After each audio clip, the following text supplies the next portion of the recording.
وراثت کی آیات ہیں ان کو ہم ڈسکس کرتے ہیں، لیکن میں ایک بلو پرنٹ آپ کے سامنے رکھ دیتا ہوں اوورال ان آیات کا، تاکہ آپ کو پتا چل جائے بنیادی قانون جو اس کے اندر بیان ہوا ہے کہ میجورٹی کیسز میں یہی ہے کہ مرد کو 2 حصے ملے گا وراثت کا، عورت کو 1. اور اس میں حکمت یہ ہے کہ عورت نے تو شادی ہو کے دوسری جگہ جانا ہے، ادھر سے بھی اس کو حصہ ملنا ہوتا ہے، اور مرد نے چونکہ خاندان کے معاملات چلانے ہوتے ہیں، عورت نے تو باہر جا کے کام کر کے تو یہ سارے معاملات چلانے ہوتے ہیں. یہ بنیادی اصول ہے کہ زیادہ تر کیسز میں 99% کیسز میں، کہیں پہ برابر بھی ہو سکتا ہے، وہ ایکسیپشنل کیسز ہیں کہ مرد کو 2 حصے ملیں گے، اور یعنی لڑکے کو 2 حصے اور لڑکی کو 1. اور زیادہ تر کیسز میں اسی طریقے سے کیس بنے گا کہ ماں باپ بھی کسی کے ہیں مرنے والے، اولاد بھی ہے، تو ماں کو 1/6 1/6، باپ کو بھی 1/6، لیکن بیوی کو 1/8 اس کو کم ملے گا. اور اگر 1 سے زیادہ بیوی ہیں تو 1/8 ہی ان میں ڈیوائڈ ہوگا. یہ نہیں ہے کہ ہر بیوی کو الگ الگ 1/8 ملے گا، نہیں، 1/8 ہے. 2 بیوی ہیں تو دونوں کو 1/16 مل جائے گا، وہ جمع کریں گے 1/8 ہو جائے گا. لیکن ماں باپ کو اللہ نے زیادہ حصہ دیا ہوا ہے کہ ماں کو الگ سے 1/6 ملے گا، باپ کو الگ سے 1/6 ملے گا. اور لڑکا ہے تو 2 حصے اور لڑکی ہے تو 1 حصہ. لیکن لڑکا اور لڑکی کے یہ حصے بعد میں ملیں گے. سب سے پہلے کام کیا ہوگا کہ اس کا قرض اتارا جائے گا مرنے والے کا، پھر وصیت، اور پھر جو مال ٹوٹل بچے گا نا اس پورے مال کو آپ نے 1/6 پہ ڈیوائڈ کرنا ہے. تو حصہ بنے گا ماں کا اور اتنا ہی باپ کا، اور پورے مال کو 1/8 سے ڈیوائڈ کرنا ہے، یعنی 1/8 کرنا ہے، اس کا ڈیوائڈ کریں گے 8 کے اوپر، ملٹیپلائی بائی 1/8 ہوگا. ریاضی دی غلطیاں نہ کرنی شروع کر دینا. تو 6 پہ ڈیوائڈ کریں گے پورے مال کو، تو ماں کا پورے مال میں سے اور اتنا ہی باپ کا، اور پورے مال کو ڈیوائڈ کریں گے 8 کے اوپر تو بیوی کا.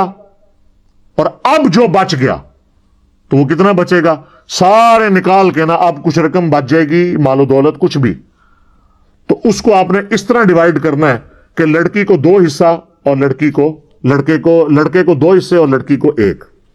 مثلا 2 بیٹیاں ہیں اور 3 بیٹے ہیں تو بڑا آسان طریقہ ہے نکالنے کا، 2 بیٹیاں 3 بیٹے، تو چونکہ بیٹوں کو 2 حصہ ملنا ہے تو آپ سمجھ لیں وہ 3 نہیں 6 بن گئے. تو 6 حصے یہ ہو گئے اور 2 بیٹی کے کتنے ہو گئے 8. تو جو مال بچ گیا اس کو 8 پہ ڈیوائڈ کریں گے، جو رقم نکلے بیٹی کو اتنی، اور جو رقم نکلے اس سے ڈبل بیٹوں کو. تو یہ آسان طریقہ ہے کیلکولیٹ کرنے کا. باقی پھر اس میں یعنی اگر اولاد نہیں ہے تو پھر بیوی کو ڈبل ہو جائے گا، 1/8 کی بجائے 1/4 آ جائے گا. اور اس طریقے سے بیوی مری ہے تو خاوند کو ملے گا 1/4، اور اگر اولاد نہیں ہے اس کی تو پھر خاوند کو ڈبل ملے گا، آدھا. تو یہ اس کی باریکی ہیں، وہ انشاءاللہ ساتھ ساتھ کور میں کر دوں گا. میں آپ کو نومیریکل کے طور پر ایک مثال بیان کر دیتا ہوں کہ سپوز ایک بندہ 10 لاکھ روپے کا مال و دولت چھوڑ کر مرا ہے، اس کی جیولری، اس کی جائیداد، زمینیں ملا کے اس کی ٹوٹل مالیت 10 لاکھ ہے. اچھا اکثر لوگ فون کر کے پوچھ رہے ہوتے ہیں جی مکان ہے جی کس طرح تقسیم کریں. سر دنیا کوئی فارمولہ نہیں مکان نو تقسیم کرنے کا کہ اینیاں اٹاں فلانے نو دے دو. مکان ہے تو اس کو لیکویڈیٹ کریں. وراثت کے مسائل ہمیں لوگ آگے پوچھتے ہیں، میرے بھائی ہم آپ کو اصول بتائیں گے. اب وہ کام آگے تو پراپرٹی ڈیلر کا کام تو ہم نے نہیں کرنا. آپ کو یہ تو بتا سکتے ہیں شادی کرنا سنت ہے اور یہ کوالٹیز لڑکے اور لڑکے میں ہو، رشتہ تو آپ کو ڈھونڈ کے نہیں دے سکتے.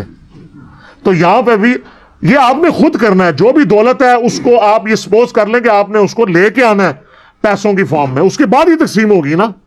یہ تو ہو ہی نہیں سکتا کہ آپ کہیں اتنی دکانیں ہیں 3 میں انہوں دے دیا 2.5 انہوں دے دیا. بھائی قیمت جب تک نہیں لگوائیں گے کیسے پتا چلے گا؟ ایک دکان کی ہو سکتا ہے اس کی ایک دکان 3 سے زیادہ مہنگی ہو، تو بہتر ہے کہ ساری جائیداد کو بیچیں. ہاں یہ ہو سکتا ہے کہ اگر ورثہ خود آپس میں کچھ کر لیں طے کر کے پھر جواز موجود ہے، لیکن وہ والا طے نہ ہو جس طرح وہ کہتے ہیں جی وہ بہنوں نے تو کہہ دیا ہم نے لینا ہی نہیں ہے اور بہنوں نو فارغ کر دیتے ہیں. میں تک نہ کسی بھن دے ہاتھ جا کے تسی 3 لاکھ روپے رکھو تو پھر بھرا نو کہ لے بھرا ہے گفٹ لے لے. وہ بہنوں کو پتا ہوتا ہے کہ جناب یا بھرا رکھ لیے یا جائیداد لے لیے. کیونکہ عورتوں کو تو ہر وقت انسیکیورٹی رہتی ہے نا کہ اگر ہم یہاں سے طلاق ہوگی تو پیچھے ہم کہاں جائیں گی. تو ان کو رشتہ داروں کا، اور اکثر اوقات عورتوں کے اندر یہ خامی ہے کہ ان کو اپنے بھائی اور بھائیوں کی اولاد بعض اوقات اپنے خاوند اور اپنی اولاد سے بڑھ کے عزیز ہوتے ہیں، چاہے وہ جتنا مرضی ذلیل کریں ان کو.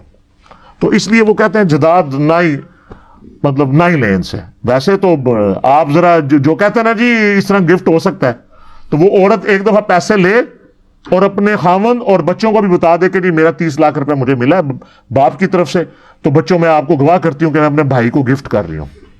تو میں تک نہ کیڑا بچہ کروں دینا ہے. سب کہانیاں بنائی ہوئی ہیں. ان سے نمازیں پڑھوا لیں، داڑیاں رکھوا لیں، باقی سارے نیکی کے کام کروا لیں، بہنوں کی جداد یہ ہڑپ کر لیتے ہیں. اور وہ ہم پڑھ چکے ہیں سورہ نساء میں کہ جو لوگ یتیموں کا مال نہ حق کھا رہے ہیں، جداد چاہے یتیم کی ہو یا غیر یتیم کی، وہ اپنے پیٹوں میں دوزخ کی آگ بھر رہے ہیں. ہاں جی. اور بخاری مسلم میں حدیث ہے جس نے ایک بالشت کسی کی زمین دبا لی 9 انچ، 7 زمینوں کا توق اس کے گلے میں ڈالا جائے گا قیامت والے دن. یہاں پورے پورے پلاٹ ہڑپ کر جاتے ہیں، مذاق بنایا ہوا ہے. اور پھر کہتے ہیں کہ جی وہ جی بہنوں نے خود ہی معاف کر دیے. بہنیں بیچاری کیا کریں. اور بعض اوقات یہ بھی کیڑا ہوتا ہے کہ جی وہ بہن جب ہم نے شادی کی تھی اس کو زیور اور ہم نے جہیز دے دیا تھا تو وہی وراثت ہوگی. نہ سر، وہ ہبہ ہے، گفٹ ہے. وراثت تو مرنے کے بعد ہوتی ہے، اس کا وراثت سے کوئی تعلق نہیں ہے. وراثت تو آپ کو دینی ہوگی. اور کئی اس سے زیادہ ہوشیار بنتے ہیں نا تو وہ مطلب اپنی زندگی میں ہی نا وہ جو ماں باپ ہے نا وہ اپنے بیٹوں کے نام کر کے نا جداد، اور بیٹیوں کہتے ہیں کہ تنو اینا سی زیور پاتا ہے جہیز تو تسی تو وراثت نہیں لبنی.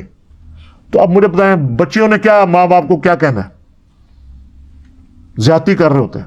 ہمارے پاس تو کئی ایسے نیک سیرت لوگ بھی ہیں کہ انہوں نے کہا کہ جی ہمارا باپ اس طرح ہماری بہنوں کو محروم کر گیا تھا، لیکن ہم چاہتے ہیں کہ اپنے باپ کو اس عذاب سے بچائیں جو آخرت میں وہ بھگت رہا ہوگا.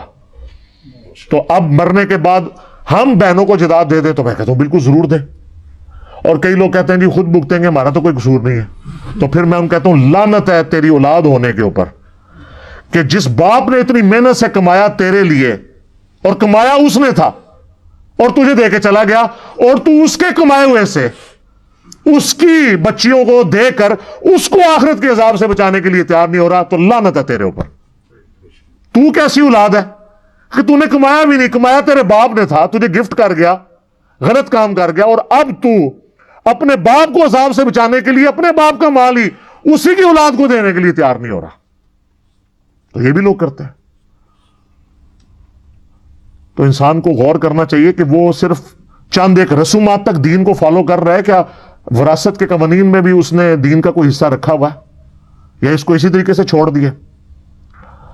تو اب سپوز کوئی بندہ 10 لاکھ روپے چھوڑ کر مرا ہے، 2 لاکھ اس پہ قرضہ تھا، باقی کتنے رہ گئے؟ 8 لاکھ. 1 لاکھ کی اس نے کوئی وصیت کی ہوئی تھی کسی این جی او کے لیے، مدرسے کے لیے، کسی غریب آدمی کے لیے. باقی کتنے رہ گئے؟ 7 لاکھ. اب یہ جو 7 لاکھ بچا ہے نا، اس کو آپ سیدھا 8 کے اوپر ڈیوائیڈ کریں گے اور جو نکلے گا سیدھا اس کی بیوی کو جائے گا. وہ بن رہا ہے 87,500. اور اگر 2 بیوی ہیں تو 87,500 کو 2 پہ ڈیوائیڈ کر کے دونوں کو آدھا آدھا دیں گے. اور یہ پورا مال 7 لاکھ اس کو دوبارہ سے آپ نے ڈیوائیڈ کرنا ہے 6 کے اوپر. تو یہ بنے گا 1,16,667. 667. بیوی کا تو بنا تھا 87,500، یہ بنا 1,16,667. 667 زیادہ. تو اتنا ہی ماں کو، اتنا ہی باپ کو. ماں کو بھی دے دیا، باپ کو بھی دے دیا، بیوی کو بھی دے دیا. تو اب جو 7 لاکھ میں سے آپ بیوی کا بھی نکال دیں، ماں کا بھی نکال دیں، باپ کا بھی نکال دیں، جو باقی بچے گا نا وہ اب اولاد میں تقسیم ہونا ہے. اگر 2 بیٹے 1 بیٹی ہے تو ہم یہ سمجھ لیں گے کہ 2 نہیں 4 ہیں، کیونکہ بیٹے کو ڈبل مل رہا ہے.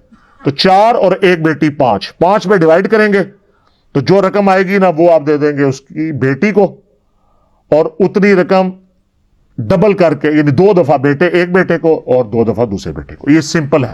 باقی میں نے آپ کو ایک جنرل پورا ایک بلیو پرنٹ کلیئر کر دیا.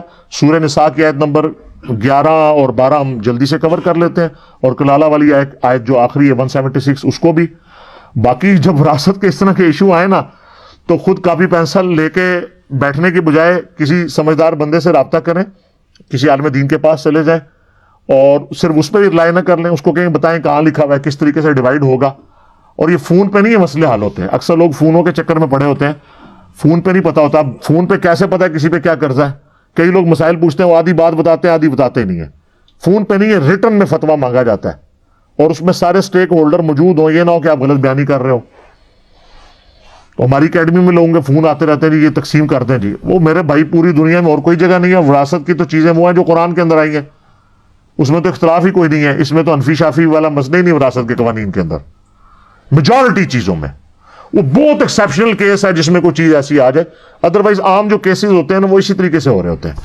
تو اس کے لیے جو ہے نا وہ آپ کسی بھی ذمہ دار عالم دین سے رابطہ کریں, خود اس کے پاس کیلکولیٹر لے کے بیٹھ جائیں اور ڈیوائڈ کر کے جو جو حصہ بنتا ہے, جس جس کا بنتا ہے وہ اس کو دیں.